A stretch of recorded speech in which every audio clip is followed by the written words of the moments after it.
Assalamualaikum warahmatullahi wabarakatuh. Perkenalkan, nama saya Irfansyah Bayu Putra Pamungkas, NIM 220102414 dari Prodi Teknologi S1 Teknologi Pendidikan, kelas TP 2022A. Di sini saya akan menjawab soal ulangan tengah semester pada mata kuliah Pendidikan Kewarganegaraan. Soal tersebut terdiri dari 5 soal. Yang pertama, setiap orang mencintai bangsa dan negaranya menurut caranya masing-masing. Sebagai mahasiswa, peran apa yang sudah Anda lakukan untuk bangsa dan negara Anda sebagai wujud semangat nasionalisme? Jawabannya, apabila nasionalisme dipahami dalam kerangka ideologi, maka di dalamnya terkandung tiga aspek. Yang pertama, engine. Yang kedua, goal atau value orientation. Yang ketiga, strategik. Aspek ignitif mengandaikan perlunya pengetahuan atau pemahaman akan situasi konkret, ekonomi, politik, dan budaya bangsanya.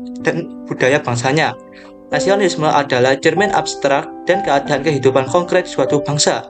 Peran aktif kaum intelektual dalam pembentukan semangat nasional amatlah sangat penting, sebab mereka itulah yang harus merangkum kehidupan seluruh anak bangsa dan menuangkannya sebagai unsur cita-cita bersama yang ingin diperjuangkan.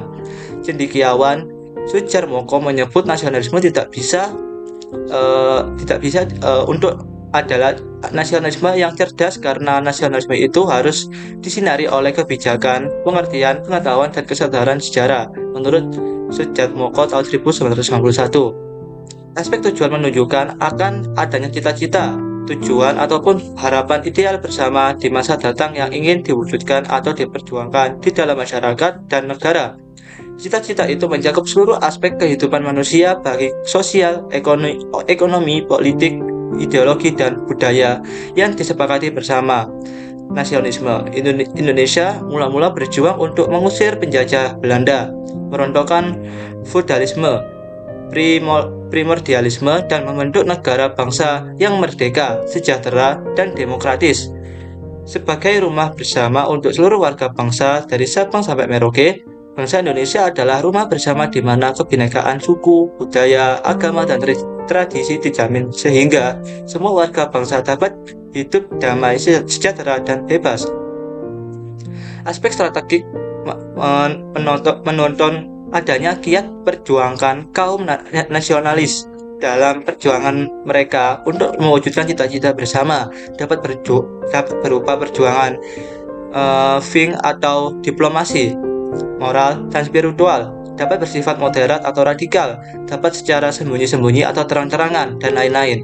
Kiat mana yang dipilih akan tergantung pada situasi, kondisi konkret, dan waktu setempat yang dihadapi oleh suatu bangsa. Bagi bangsa Indonesia, masa revolusi memang harus berjuang secara fisik dan diplomatis untuk melawan penjajah Belanda. Tetapi sekarang setelah merdeka, nasionalisme bukan lagi untuk melawan penjajah, tetapi mengisi kemerdekaan dengan membasmi korupsi, menghilangkan kebodohan dan kemiskinan, menegakkan demokrasi, membela kebenaran dan kejujuran agar masyarakat madani dapat diwujudkan di mana setiap warga bangsa seluruh dapat mewujudkan cita-citanya. Yang pertanyaan kedua, syarat terbentuknya negara adalah mempunyai wilayah, rakyat, dan pemerintahan yang berdaulat. Namun, meskipun syarat tersebut telah terpenuhi, suatu negara memerlukan syarat tambahan yaitu adanya pengakuan dari negara lain, baik de facto maupun de jure. Coba jelaskan yang pertama apa yang dimaksud dengan berdaulat itu. Yang kedua, apa fungsinya pengakuan negara lain bagi suatu negara? Oke, jawabannya yang pertama, berdaulat itu sendiri itu adalah mempunyai kekuasaan tertinggi atas suatu pemerintahan, negara, atau daerah. Pemerintahan yang berdaulat adalah pemerintah yang memiliki kekuasaan tertinggi dalam mengatur urusan dalam wilayahnya, menjaga hukum dan ketertiban, mengatur kebijakan ekonomi, menjalin hubungan internasional, serta melindungi dan mewakili kepentingan nasional. Yang kedua, fungsi pengakuan dari negara lain bagi negara adalah dapat menjalin kerjasama dengan negara lain dalam berbagai bidang. De jure itu sendiri artinya pengakuan yang dinyatakan secara resmi oleh negara lain berdasarkan hukum internasional tentang keberadaan negara baru. Dengan adanya pengakuan secara de jure dari negara lain, maka negara yang mendapat pengakuan tersebut telah merdeka secara hukum yang otomatis juga diakui secara internasional, serta dapat menjalin hubungan kerjasama dengan negara lain di berbagai bidang. Jadi, fungsi pengakuan secara de jure agar dapat menjalin kerjasama dengan negara lain dalam berbagai bidang. Selanjutnya, pertanyaan yang ketiga, siapa yang berwenang membuat konstitusi di suatu negara? Dan apabila konstitusi tersebut sudah tidak sesuai dengan kondisi masyarakat, bagaimana cara memperbaikinya? Jawabannya, konstitusi dibuat oleh rakyat. Konstitusi itu sendiri adalah hukum dasar yang dibedakan dengan Undang-Undang Dasar atau UUD. Konstitusi itu sendiri dibedakan menjadi dua, yaitu konstitusi secara tertulis dan tidak tertulis. Konstitusi secara tertulis yaitu Undang-Undang Dasar atau UUD yang dibuat oleh kewenangan Dewan Perwakilan Rakyat atau biasanya disebut DPR dan ditetapkan oleh Majelis Permusyawaratan Rakyat atau disebut MPR. Sementara konstitusi secara tidak tertulis yaitu konvensi yang dibuat oleh anggota konstitusi yang dipilih oleh rakyat. Apabila konstitusi tidak sesuai kondisi masyarakat, adapun MPR untuk melakukan perubahan Undang-Undang Negara Republik Indonesia tahun 1945 agar lebih bersifat fleksibel. Di antaranya, yang pertama, aspek filosofis. Pertama, Undang-Undang Negara Republik Indonesia tahun 1945 merupakan produk dari kekuatan politik, sehingga besar kemungkinan ada beberapa kekuatan politik yang merasa sudah besar dan kuat sekarang ini. Kepentingannya belum terakomodir dalam Undang-Undang Negara Republik Indonesia tahun 1945 tersebut. Oleh karenanya, mendesak kekuatan politik yang lain untuk melakukan perubahan. Yang kedua, UUD Negara Republik Indonesia tahun 1945 disusun oleh manusia yang sesuai dengan kodratnya, tidak akan pernah sampai kepada tingkat kesempurnaan. Pekerjaan manusia tetap memiliki berbagai kemungkinan, kelemahan maupun kekurangan. Yang kedua, aspek historis. Sejak mula pembuatannya Undang-Undang Negara Republik Indonesia tahun 1945 dimaksudkan bersifat sementara. Hal itu disampaikan oleh Soekarno sendiri, yakni Undang-Undang Dasar Negara Republik Indonesia tahun 1945 dimaksudkan bersifat sementara. Nanti jika kondisi sudah memungkinkan, kita akan menyusun Undang-Undang Dasar yang baru untuk menggantikan Undang-Undang Dasar ini. Yang ketiga, aspek yuridis. Dicantumkan pada pasal 37 di dalam Undang-Undang Dasar Negara Republik Indonesia tahun 1945 itu sendiri memberikan peluang bagi generasi berikutnya untuk melakukan perubahan. Yang keempat, aspek substantif. Aspek substantif sendiri itu terbagi menjadi 5, yaitu kekuasaan eksekutif terlalu besar. Yang kedua, rumusan pasal-pasalnya terlalu sederhana, umum dan bahkan kurang jelas. Yang ketiga, unsur-unsur konstitusi tidak dielaborasi secara memadai. Yang keempat, terlalu memberi penekanan terhadap penyelenggaraan negara. Yang kelima, banyak materi muatan yang penting justru diatur dalam penjelasan, tapi tidak ada diatur dalam pasal-pasalnya. Di dalam melakukan perubahan atau amandemen Undang-Undang Dasar 1945, ada beberapa hal yang disepakati bersama, antara lain tidak akan melakukan perubahan terhadap pembukaan. Yang kedua, tetap mempertahankan Negara Kesatuan Republik Indonesia. Yang ketiga, mempertegas sistem pemerintahan presidensial. Yang keempat, penjelasan Undang-Undang Dasar 1945 yang memuat hal-hal yang normatif akan dimasukkan ke dalam pasal-pasalnya. Yang terakhir, perubahan dilakukan dengan cara amendum. Oke, yang selanjutnya pertanyaan yang keempat, John F. Kennedy pernah mengatakan, jangan tanyakan apa yang negara berikan kepadamu, tapi tanyakan apa yang kamu berikan kepada negaramu. Kalimat ini sebenarnya bagus jika dikaitkan dengan semangat nasionalisme. Namun, apabila berhubungan dengan hak dan kewajiban, tentu akan aneh apabila warga negara hanya memberikan kewajiban tanpa menuntut haknya. Menurut Anda, bagaimana konsep yang benar dalam memahami hak dan kewajiban dalam hubungan antara negara dan warga negara?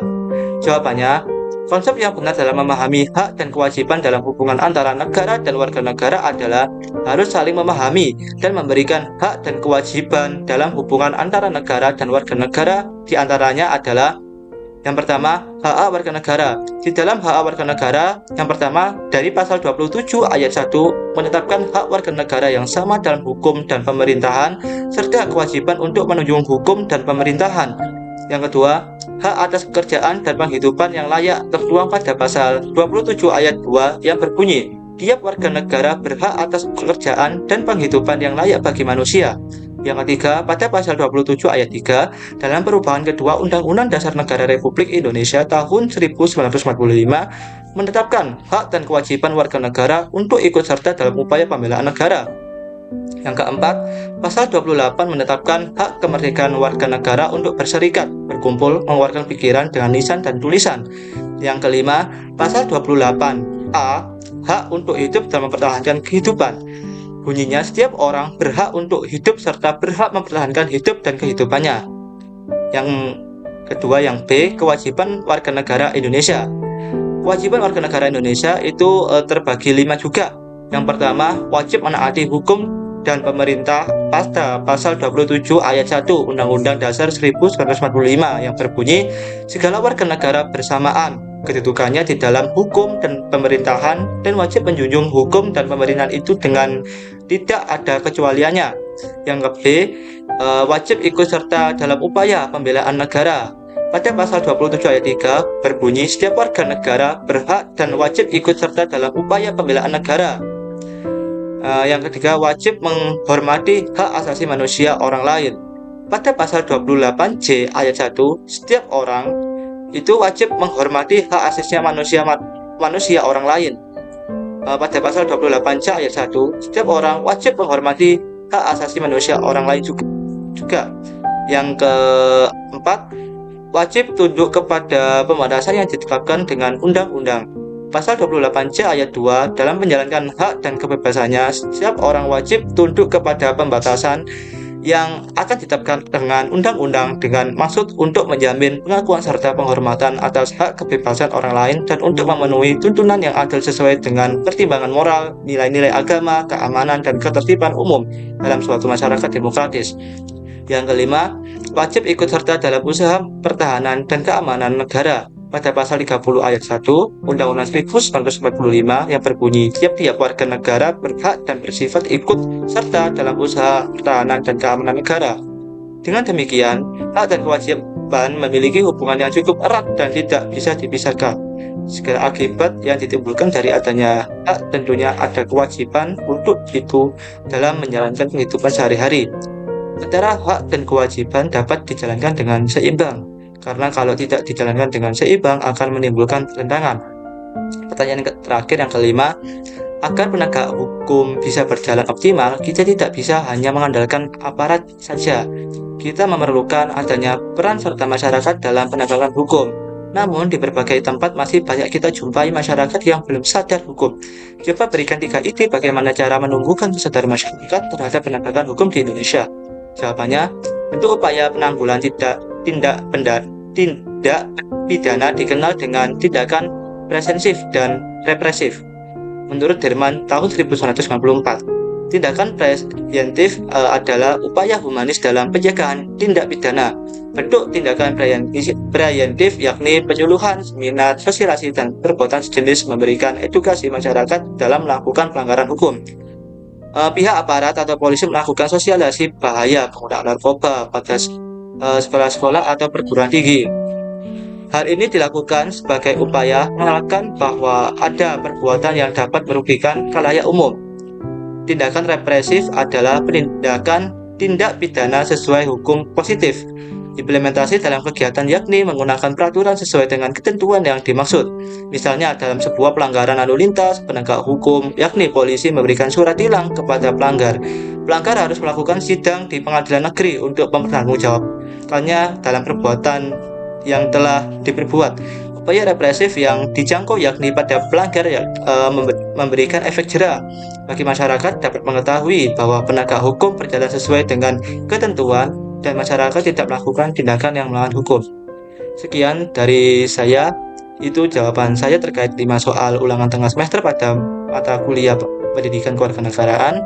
Apabila ada kurang atau salah kata dari saya, mohon maaf sebesar-besarnya.